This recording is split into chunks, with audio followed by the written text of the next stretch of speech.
Hello and welcome to another episode of Bandit Fishing UK. It's been a while because we've been so busy with work, and obviously we've both got young families as well, so we haven't been out filming much. We've been fishing a bit. But today I'm on Cefn Beach, which is near Buddyport in West Wales, well near the Pembury Park. And the target today is going to be bass, with a few flounder mixed in, but bass I'm after. I'm going to be using slightly different techniques to the last video we did here. Slightly bigger baits, and the rigs have been changed up a bit as well, so I'll go through those in a bit. We've got a lovely gentle surf running in. It's a bit surf here over to the right, but it will change now as it starts to flood in. We start to get some nice surf tables, and that's where the fish are going to be. So let's talk through my setup today. I'm using something a little different to normal. I'm using my heavier beach casters that I'd normally use up the Bristol Channel. And the reason for that is I wasn't sure what the conditions were going to be like. Could have turned up and be a massive surf, so it's better off being cautious. And also I'm after the bass rather than the flatties. So you need something with a little bit more grunt just to set the hook. And they do fight back, you know, they pull it back a little bit harder. So yeah, I've got beach casters and multipliers, standard sort of gear. On the one rod I'm going to be using a 2-hook flapper with the one snood pinned down to the lead, and that's a 5-ounce lead there. I've squashed in a vise to make it very thin and flat, and that'll just trot along the sand nicely. My second snood is right up by the other swivel. The trace is 3.5 foot long with, say, 2-foot snoods, a 40-pound line, and 1/0 hooks, 1/0 mantas. And on the hooks I've got just plain blow lug, which I dug on Friday evening in Swansea Bay. Okay, that's the one setup, which is pretty much a standard beach setup for anywhere in the country. Right, the other rod, again, this is different. I know I keep saying the word different. I've got about 300 yards of 12-pound line on that reel. It's a big multiplier, a Slosh 30 size reel. And I'm going to be doing the walk back technique. Now this is casting a big bait, which this is a Joey mackerel on a running ledger trace. I'm going to be putting this out at low tide, which is roughly where we are now. And I'll just be feeding line back. So that bait might end up 200 yards out. And that's where I think the bigger bass are going to be, right out there. And that will stop me catching flounders. There's always a risk of me picking up flounders, which is no bad thing. But I will pick up flounders on the lug. Not so much on there. So that's an out and out big fish bait there. I'm fishing with John Hopkins. He's just 50 yards along from me. And he is fishing our standard way with the long 3-hook Wessex beads. He's after flounder and bass, just to get his hand in, just to catch a few fish on the beach and get his confidence up. There we are, tide's turned. I'm going to get these baits out there now.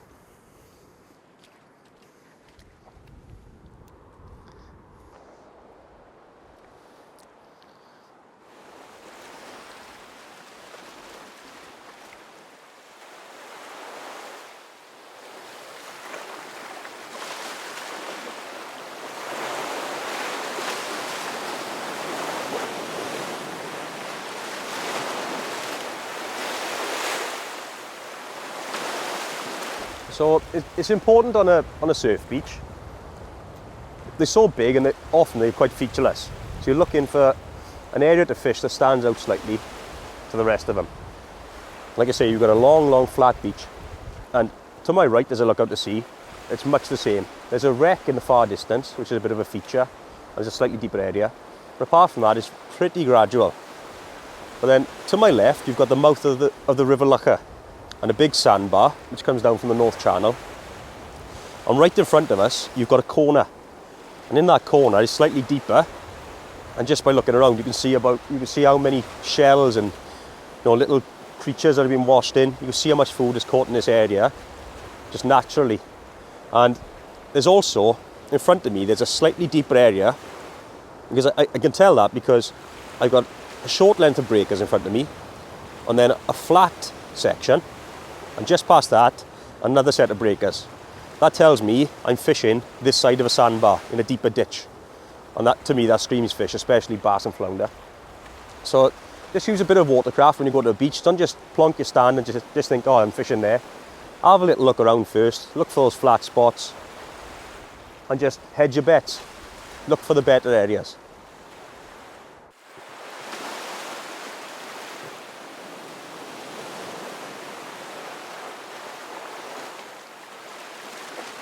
Well, I was in a bit of a pickle there.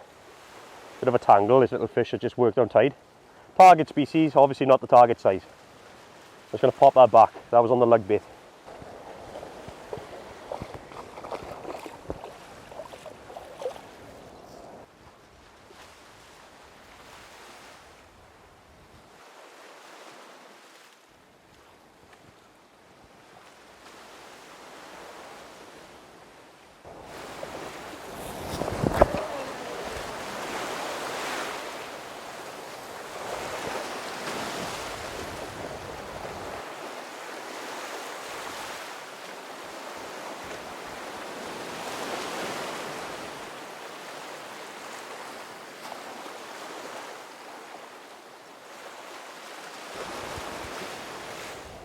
Possible fish on here on my long distance mackerel bait.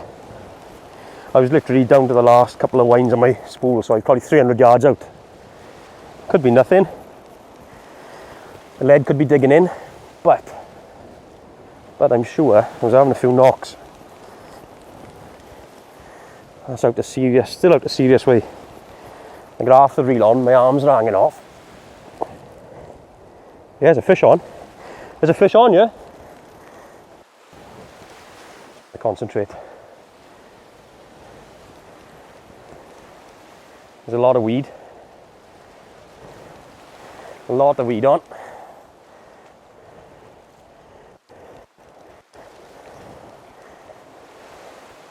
Just trying to take my time. Yeah, we've got a bass on, right in the surf now. Nervous times. I got weed in my shock lead or not. So when I get up to that stage, I'm just going to have to walk back and pray what's really strong. I'm not sure how big it is. Not sure just how big it is, but it's a nice fish. Right, I'm just going to have to walk back and cross my fingers. Cross my fingers. Oh, that's what it's all about. Oh yes, that's what it's all about. That's awesome. And that, you can see the joey there. The joey there in his mouth, and the 2 5/0s look tiny compared to that. We'll give that away now. Oh, what a fish. I'm over the moon.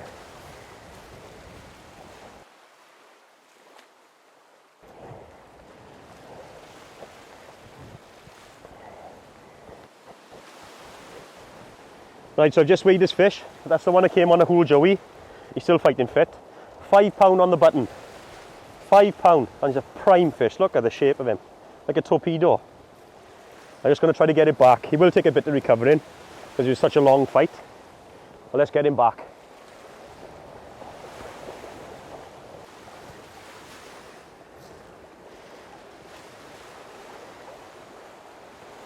Just be patient with the fish. Give him a bit of time. Don't force him. He's staying upright, which is a good thing. And we give him a couple of solid kicks. If we don't get a few solid kicks, he's not ready. I want him to go quick, so I want to get back out there and catch another one. Yeah, we get a bit of movement. Starting to kick slowly. Again, give the fish loads of respect. There's no rush. There's no rush at all. There we go, starting to kick. Great, and you see the peck starting to move. Yeah, come on fish. That's it, be strong. There we go. There we go, nice and strong. Water fish.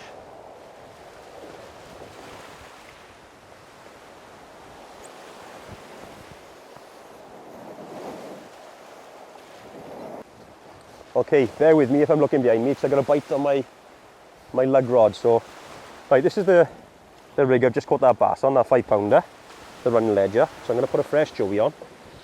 I won't be able to get it out quite as far this time because the beach is a little bit steeper now, so it won't flood so far. So there's a small joey. It is a very small one, but there we are. Perfect for a bass, mouthful. As you can see, and the pair of 5-0s, they're nothing. They sound like a big hook, but they're nothing to a half decent bass's mouth. Simple stuff. Just hook in just behind the head of the joey. line the second hook up. I'm putting the top, so I got a hook in the top, hooking up towards the bottom. I believe bass take the fish head first. You could just cast it out like that. All I'm going to do is just to keep my bottom hook in place, bind it on with a bit of elastic. Just a few wraps. I won't go over the top because I want it to look as natural as possible. So just a few wraps around the bend of the top hook just to keep that standing up. Just go around the knot at the bottom, and I'll just put a few half hitches around there then, just to lock it in place. No clipping up or anything to cast this. Back to basics. You can't get more simple than a running ledger. That's it. 2 lovely proud hook points. Let's get it back out and catch a bigger one.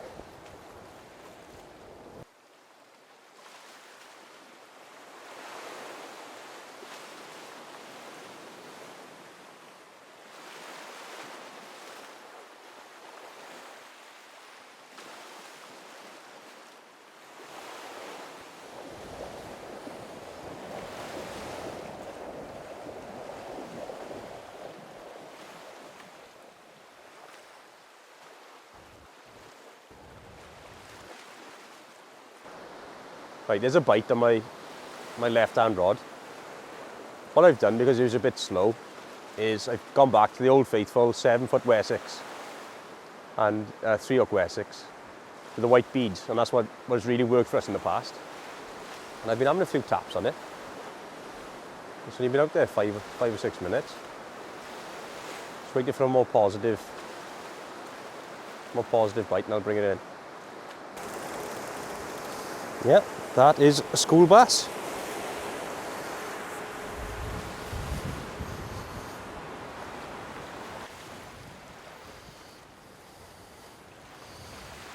Oh, so there's that last schoolie. That's my long Wessex, my 7-foot Wessex, and he's taken the top snood. You can see my favourite white beads there, my favourite flatty beads. He's taken a fair size lug bait, so I'll just get that hook out of him and get him back as well. We've got about an hour and a half now to high water. So I'll alternate this rig in with the 2-hook flapper I have been using, just to get more bites. It has gone a little bit quiet. There we are. Lovely little fish, that one.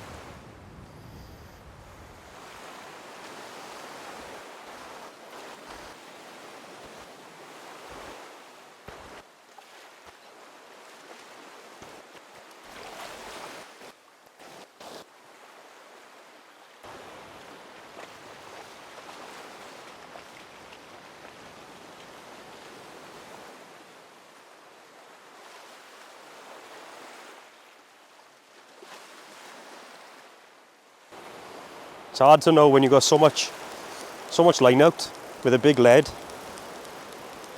acting as an anchor and a big bait as well. It's hard to tell if you have got a fish on sometimes at that distance.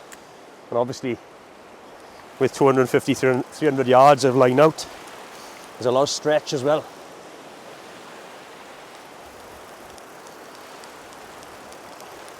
Again, there could be nothing on. There doesn't seem to be any weed on. We shall find out very shortly. What's going on? Is there a fish?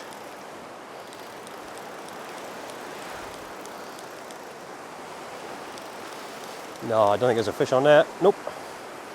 Oh, that was hard work. The arms are gone. Oh. The bait's fine. The bait's fine, so it's still fishing effectively. Hook points are still showing. I've just dragged it through weed. But I ran out the line, so I had to reel in.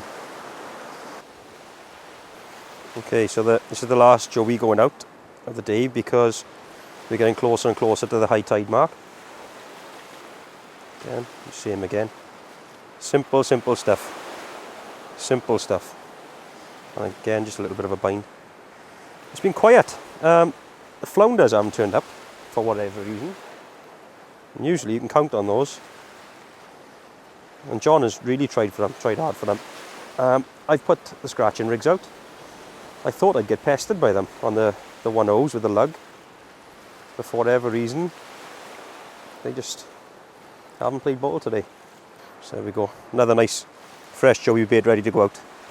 Plenty of scissor marks in there just to get some more, a little bit more scent.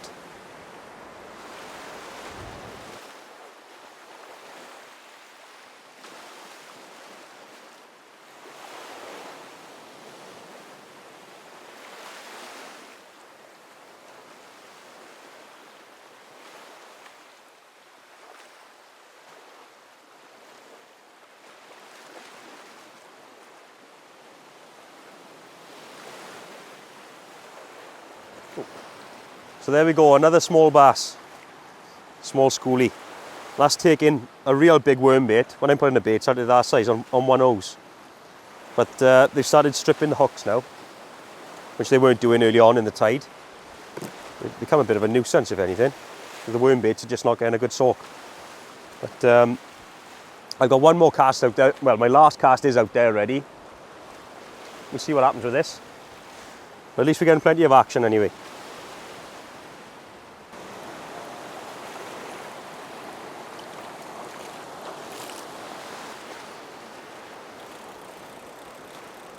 Could be nothing, could be a schoolie.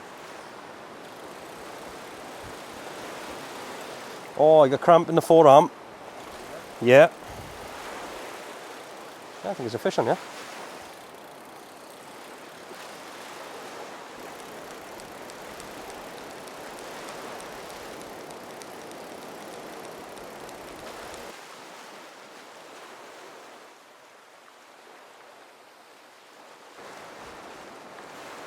So I've come to the end of my session now.